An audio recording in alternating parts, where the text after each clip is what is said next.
से बोलिए काय की पूजन होती है। कंकर शंकर की पावन स्थली कुबेरेश्वर धाम में बैठकर हम सभी को पूज्य गुरुदेव के मुखारविंद से गुरुदेव के सुंदर सानिध्य में ऐसी दिव्य कथा हम सभी को श्रवण करने का सौभाग्य मिला। इस गुरु पूर्णिमा महोत्सव में पधारे आप सब भक्तगण। जब बाबा की कृपा होती है, जब बाबा का आशीर्वाद मिलता है, तभी हम कुबेरेश्वर धाम पर आते हैं। कब आते हैं कुबेरेश्वर धाम पर? जब बाबा की कृपा होती है, जब गुरु की कृपा होती है, पूज्य गुरुदेव का जब आशीर्वाद मिलता है हमें, कोई पुण्य हमारे इकट्ठे होकर जब बढ़ जाते हैं, तब जाकर हम कुबेरेश्वर धाम आते। कहाँ आते हैं? जोर से बोलिए कुबेरेश्वर। कहाँ पर पूजा होती है कुबेरेश्वर धाम पे? काय की पूजा होती? कंकर शंकर की। एक सुंदर एक कथा, एक दिव्य कथा आती है। पति पत्नी रहते हैं, उनके पास कोई काम नहीं रहता। एक पति रहता है, वो कुछ काम नहीं करता। पत्नी परेशान होकर अपने पति से कहती कि तुम कुछ काम करा करो, कुछ भी जाया करो, कुछ काम नहीं करते, तुम बैठे रहते हो दिन भर। तो पति जाकर एक संत के पास चले गए, एक महात्मा के पास गए, गुरु जी के पास जाकर कहा मुझे कुछ काम करने के लिए आप कुछ काम दे दो मेरे को, मैं कुछ काम करूंगा आपके पास से। संत ने बोल दिया मेरे पास कुछ ज्यादा काम नहीं रहता, पर हमारे पास 2 बैलें और एक खेत की जमीन है, तुम चाहो तो वहां पर खेती कर सकते हो। जो पति था, वो जो शिष्य था, वो गुरु जी के पास जाकर कहता है कि मेरे को आपको गुरु बनाना है, आप मुझे अपना शिष्य रख लो, मैं आपके घर का, आपके गुरुकुल का काम कर दूंगा। शिष्य जाकर गुरु जी से 2 बैल लेकर और एक खेत की जमीन पे खेती करने लगे। खेती करते करते करते उसे समय हो जाता है। उसकी पत्नी बोलती है उस पति से कि जब भी जाओ, जब तुम जाओ तो कुछ फसल लेकर आना, मेहनत कर रहे हो तो फसल कौन सी लाना, जो ऊपर की लगे वो गुरु जी को दे देना, और जो नीचे पृथ्वी में लगे, जो जमीन में फल लगे, वो तुम घर लेकर आना, हम उसको खाएंगे, हम उसका भोजन करेंगे। पति संत के पास चले गया। पति गुरु जी के पास जाकर कहा मेरे को आपके खेत में खेती करना है, पर मेरी एक शर्त है, जो फसल होगी उसमें से जो नीचे का भाग होगा, जो नीचे की फसल होगी वो मैं रखूंगा, और ऊपर का जो फसल होगी, ऊपर का जो फल लगेगा, जो भी लगेगी वस्तु, वो आप रख लें। अब संत बोलते, संत से पूछता है वो व्यक्ति, जो शिष्य रहता है, पूछता है कि क्या बोलूं मैं खेती में? तो संत बोलते थे उससे कि तू आलू बो दे। क्या बोले? खेत में आलू बो दे। आलू बोकर वो शिष्य चले गए, वो संत के पास से चले गए गुरु जी के पास। थोड़े दिन हुए, फसल का समय हुआ, फसल काटने के लिए वो शिष्य आया। जैसी फसल काटी, ऊपर का भाग वो खुद ले गया। उसकी पत्नी ने बोला था जो ऊपर लगे फसल वो तुम ले आना, और नीचे का छोड़ जाना, गुरु जी ले लेंगे। ऊपर की घास काट काट कर इकट्ठी कर ली, बोरे में बांध ली, और नीचे की फसल छोड़ दी। गुरु जी ने मना कर दिया था नीचे की फसल मत काट।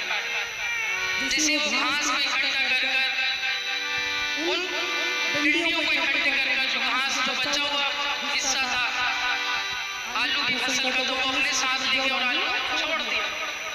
गुरु जी ने वो आलू इकट्ठे करे और आश्रम ले गए, और जो शिष्य था वो बोरे में भरकर उस घास को जो बचा हुआ उसमें सामान था वो पोटली में बांधा और अपने घर लेके। पत्नी ने पूछा क्या लेकर आए हो? पति बोला तुमने बोला था कि फसल के नीचे का हिस्सा छोड़ देना और ऊपर का हिस्सा अपने साथ में लेकर आना। जैसे कुंडल खोली, जैसी पोटली खोली, उसमें पूरी घास रखी थी। पत्नी ने बोला मेरा पति कितना बोला है, कितना बोला है, केवल घास अपने पास लिया है और आलू तो छोड़ दिया। पत्नी ने बोला पति से तुम्हें बिल्कुल अकल नहीं, तुम्हारे गुरुजी ने तुम्हें मूर्ख बना दिया, तुम्हारे गुरुजी ने तुम्हें लूट लिया। आलू तो अपने पास रखी और तुम्हें घास तुम्हारे को दे दी, तुम्हारे पास घास दे दी। अब की बार जब तुम खेती करो जाकर उनसे कहना कि ऊपर का हिस्सा, जो ऊपर फसल लगेगी, जो ऊपर का हिस्सा होगा वो मैं रखूंगा, नीचे का हिस्सा गुरुजी आप रखो, ऊपर की फसल में रखूंगा। फिर गुरुजी के पास गया, गुरुजी से बोला वापिस से मुझे खेती करना है। फिर गुरुजी ने 2 बैल दे दिए, एक जमीन का टुकड़ा दे दिया खेती करने के लिए। समय आया इस बार गुरु से पूछा आप क्या बोलूं मैं जमीन में? गुरु जी ने बोल दिया इस बार ज्वार बो दे, बाजरा बो दे। जैसे समय आया ज्वार बाजरा उगने लगी उगते उगते समय आया फसल काटने लगा वो। जो वो शिष्य था वो फसल काटने लगा। फसल काटते काटते उसको ध्यान आया कि मेरी पत्नी ने बोला था कि अब की बार ऊपर का हिस्सा मैं रखूंगा और नीचे का हिस्सा गुरु जी को दूंगा। जैसे समय आया फसल काटी, ऊपर केवल घास लगी, ऊपर तो बाजरा लगी, नीचे उसकी झाड़ियां लगी थी। फिर उसने नीचे की पूरी झाड़ को काटा, पूरी फसल को काटा, उसमें झाड़ लेकर जो बचा हुआ हिस्सा था फसल का वो लेकर फिर चले गए। ऊपर का हिस्सा फिर उसने छोड़ दिया। बाजरा लगी थी, ज्वार लगी थी, फिर घर लेकर पहुंचा। पत्नी ने कहा इस बार क्या लेकर आए? तो कि इस बार नीचे का हिस्सा लेकर आए, ऊपर का हिस्सा गुरु जी को दे दिया। फिर देखा बुट्टल खोल के तो उसमें फिर वापिस से फिर घास मिली, फिर झाड़ी मिली, फिर कोई फल नहीं मिला। पत्नी ने बोला फिर तुम्हारे गुरु जी ने तुमको मूर्ख बना दिया, गुरु जी ने फिर तुमको सब धोखा कर दिया। पति बोलता मैं करूँ तो करूँ क्या, कि बार बार तुम जैसा बोलती हूँ मैं वैसा करता हूँ। पत्नी का कहना माना पति ने और शिष्य ने। दूसरी बार फिर उसके साथ धोखा हुआ। तीसरी बार पत्नी ने बोल दिया जब अपनी बार खेती में कुछ सामान हो, जब फसल हो तो ऊपर का हिस्सा भी तुम लेना और नीचे का हिस्सा भी तुम ही रखना। फिर गुरु जी के पास जाकर बोला गुरु जी मुझे खेती करना है। फिर गुरु जी ने 2 बैल दे दिए, तो एक छोटा सा हिस्सा दे दिया खेती करने के लिए। फिर गुरु जी से पूछा इस बार क्या बो? गुरु जी ने बोल दिया इस बार मक्का बो, इस बार मक्का बो। ऊपर भी झाड़ी लगी, पृथ्वी के नीचे धरती में भी झाड़ी लगी और बीच में मक्का की फसल लगी। फिर गुरु जी से बोला ऊपर की भी फसल मैं रखूंगा, नीचे की भी फसल मैं रखूंगा पृथ्वी के नीचे, और आप बीच की फसल रख लो, क्योंकि मक्का जो उगता है वो बीच में उगता है। फिर गुरु जी ने मक्का उठाकर अपने पास रख लिया, आश्रम में पहुंचा दिया और उसको घास दे दी जा, बटोर ले फसल जैसी उसको बांधी घर चले गया।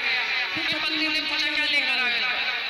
देखो मैं कितने सारे बड़े पोटली में कितने सारे बड़े कपड़े में बांधकर फसल लेकर आया, और तो मेरा फायदा हुआ नुकसान नहीं हुआ।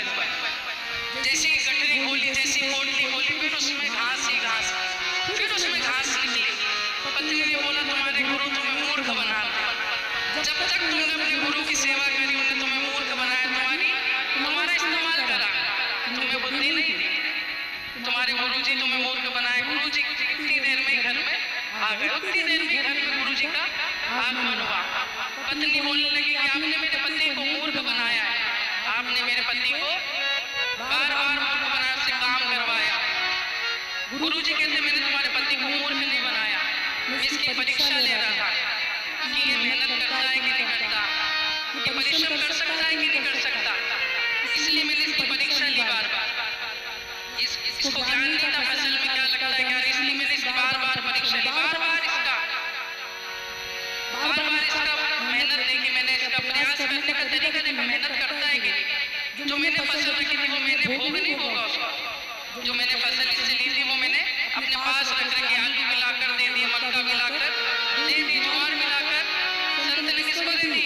जो शिष्य था उनको दे दी। किसको दे दी? शिष्य को दे दी।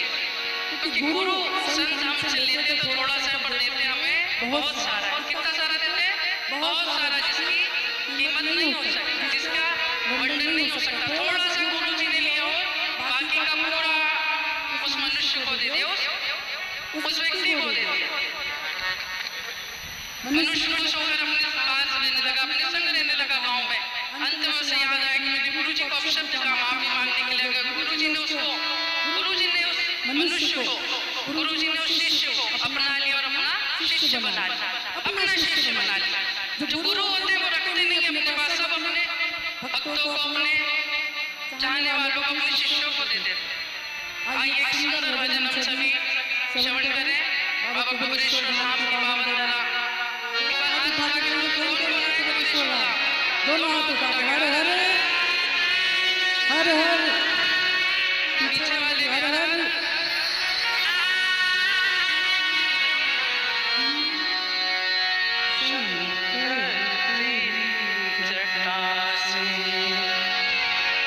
शंकर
जय जय राधे। बड़ा ही सुंदर भजन और बड़ा ही सुंदर से भजन हम सभी को श्रवण कराए। पंडित शिवम जी मिश्रा ने जोरदार ताली बजा के स्वागत करें। और इसी बीच में पूज्य गुरुदेव का आगमन हो चुका है। सुंदर गुरु वंदना के साथ में आज कथा के हम सभी तीसरे दिवस पर प्रवेश करेंगे। जय जय राधे। हर हर महादेव, श्री शिवाय नमः। गुरुर्ब्रह्मा गुरुर्विष्णु गुरुर्देवो महेश्वराय गुरुर्साक्षात् परब्रह्म तस्मै श्री गुरवे।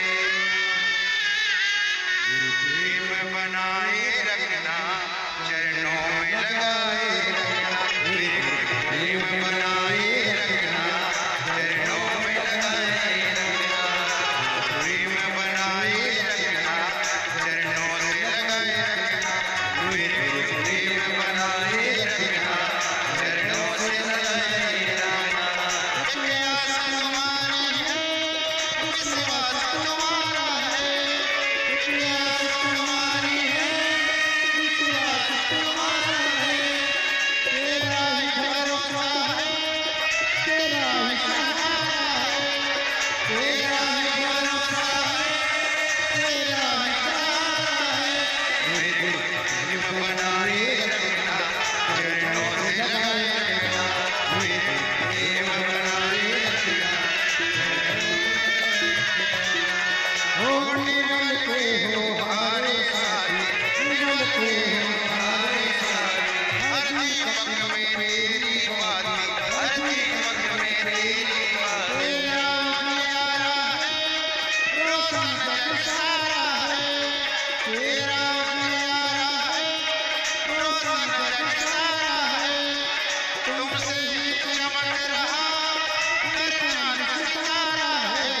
मेरे गुरु प्रेम बनाए रखना चरणों में लगाए रखना, चरणों में लगाए रखना, चरणों में लगाए रखना, चरणों में लगाए रखना, चरणों में लगाए रखना। बोल भगवान की जय जय राधे। सभी भक्तों को हर हर महादेव चरण श्री शिवाय नमः। पूज्य गुरुदेव का आगमन हो चुका है। व्यासपीठ पर प्रचार लिख चुके हैं। आप सबकी तरफ से व्यासपीठ पर नमन करते हुए हम सबके प्रिय, हम सबके लाडले गुरुजी जी महाराज के चरणों में नमन करते हुए परम पूज्य परम आदरणीय विश्वविख्यात पूज्य गुरुदेव के पावन चरणों में नमन करते हुए और आप सभी भक्तों के चरणों में नमन करते हुए सुंदर आज कथा के हम सभी तीसरे दिवस पर प्रवेश करेंगे। और देखिए जीत पर जब तक बाबा भोलेनाथ की कृपा हो तब तक इस धरती पर दुनिया में संसार में कोई भी कार्य संभव नहीं हो सकता। आज निश्चित ही कुबेर भंडारी की पावन धरा पर जो ये सभी जज्बात बार ग्रहण करा है, निश्चित ही